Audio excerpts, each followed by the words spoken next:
Hi, welcome to HardReset.Info channel, dear viewers. In this video I'm gonna show you how to set up newbie share on your POCO F4 device.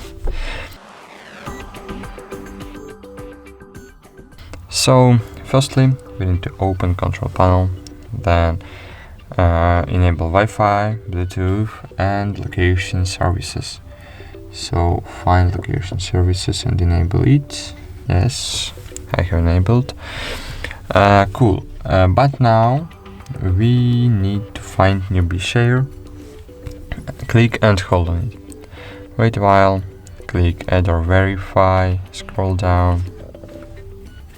Tap agree and enable newbie share.